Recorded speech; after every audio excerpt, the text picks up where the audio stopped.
স্বাগতম এই চ্যানেলে আরেকটি নতুন ভিডিওতে। নমস্কার বন্ধুরা, আপনারা সকলে কেমন আছেন? কমেন্টে অবশ্যই জানাবেন।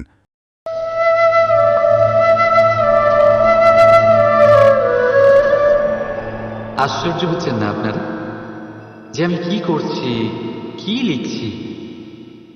দেখতে চান? এবার আপনারা ভাবছেন আমি মাটিতে মাটি কেন লিখছি। এর পেছনে একটা বড় কারণ আছে, কিন্তু সেটা বিশ্লেষণ করার আগে আমাকে একটু জলের ওপর জল লিখতে দিন।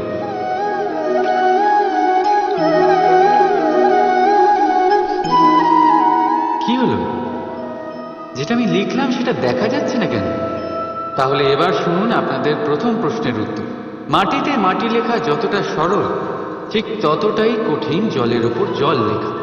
সম্পর্কও ঠিক এমনই হয়। তৈরি করার সময় মাটিতে মাটি লেখার মতো সরল, আর পালন করার সময় জলের উপর জল লেখার মতো কঠিন। এবার প্রশ্ন এটাই হলো, জলের ওপর জল কি করে লেখা যায়?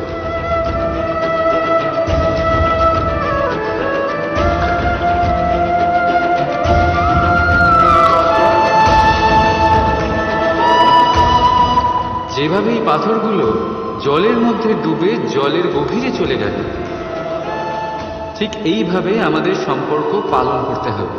এই পাথরের মতো নিষ্ঠা সহকারে গভীরে যেতে হবে। সম্পর্ক কখনোই ভাঙবে না।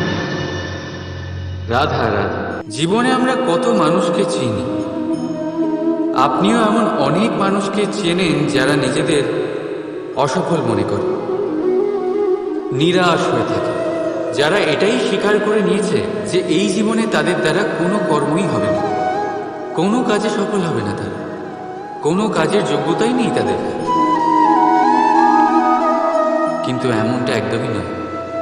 এই পৃথিবীতে এমন কিছু নেই যার কোনো যোগ্যতাই নেই। এমন কোনো অক্ষর নেই যেটা কোনো মন্ত্রের অংশ নয়।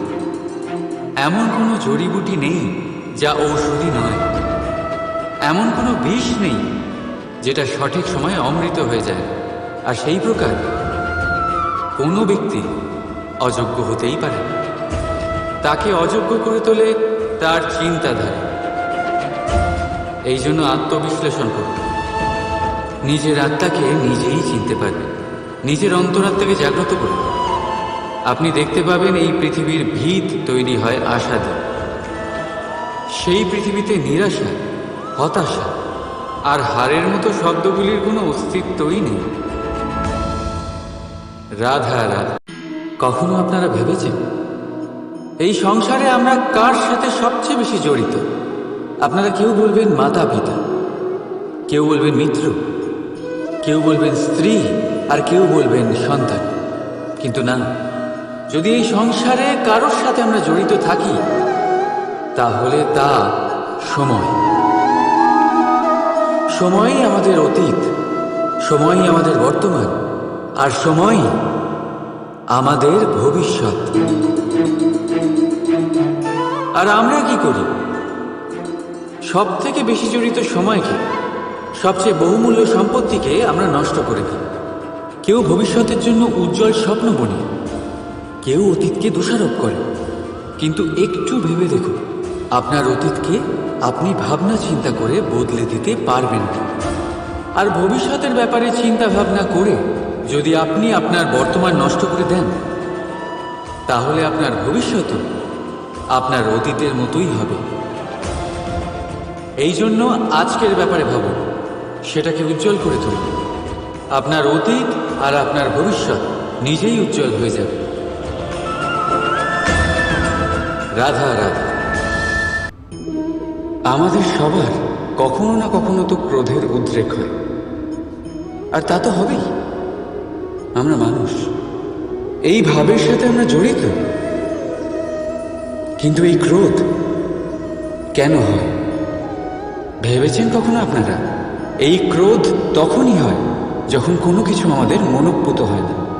যেমন কেউ আমাদের কথা না শুনলে, বা যদি আমাদের পরাজিত হতে হয়। কিন্তু এই সব পরিস্থিতির ভিত্তি একটাই, যে কোনো কোনো সময় কোনো কোনো জায়গায় আমরা দুর্বল। ক্রোধ জন্ম নেয় আমাদের দুর্বলতা থেকে, আর তারপর সেটা আমাদের সব থেকে বড় দুর্বলতা হয়ে দাঁড়ায়। আর যদি ক্রোধকে বশ না করা যায় তাহলে ভ্রম জন্ম নেয়, আর যদি এই ভ্রমকে বশে না আনা যায় তাহলে বিবেক চঞ্চল হয়ে ওঠে। আর এই চাঞ্চল্যকে বশ না করতে পারলে ব্যক্তির তর্ক শক্তি নষ্ট হয়ে যায়, ভাবনা চিন্তা করার ক্ষমতা শূন্য হয়ে যায়, আর তখন সেই ব্যক্তির পতন ঘটে। তাই জন্য নিজের ক্রোধকে বশে রাখুন আর নিজের মনকে শান্ত হতে বলুন। রাধা রাধা। আমাদের কাছে প্রতিনিয়ত বহু মানুষ আসেন। কাউকে আমরা সময় দিই, আবার কাউকে আমরা তিরস্কার করি। কিন্তু তিরস্কার কখনোই করা উচিত নয়। যে কোনো ব্যক্তির আপনার কাছে আসার তিনটি প্রধান কারণ হতে পারে: ভাব, অভাব আর প্রভাব। যদি আপনার কাছে কেউ প্রেম ভাব নিয়ে আসে তবে তাকে প্রেম দিন, সম্মান দিন। যদি কেউ আপনার কাছে অভাবে আসে তবে তার প্রয়োজন বুঝুন, আর যথাসম্ভব আপনি তার সাহায্য করুন। আর যদি কেউ আপনার কাছে প্রভাবের জন্য আসে তাহলেও তাকে উচিত সম্মান দিন। এটা অত্যন্ত ভাগ্যের ব্যাপার যে কেউ আপনার প্রভাবে আছে। কিন্তু তিরস্কার কখনো করবেন না। তিরস্কার জন্ম দেয় কুণ্ঠাকে, আর কুণ্ঠা যে কাউকে আপনার শত্রু বানিয়ে দিতে পারে। এই জন্য বন্ধুত্ব করুন, আনন্দে থাকুন, আর আমার সাথে বলুন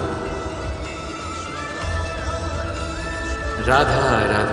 আমরা মানুষেরা একসাথে থাকি, আনন্দ কষ্ট মিলেমিশে ভাগ করি, প্রয়োজনে একে অপরের সাহায্য করি, সহায়তা নিই। কিন্তু সবসময় সাহায্য নেওয়া কি উচিত? এবার আপনাদের মধ্যে কেউ বলবেন একদমই উচিত। এতে ক্ষতি কি আছে? মানুষই তো মানুষের কাজে আসবে। একদম ঠিক বলেছেন আপনি। কিন্তু সব সময় সাহায্য নেওয়া একেবারেই উচিত নয়।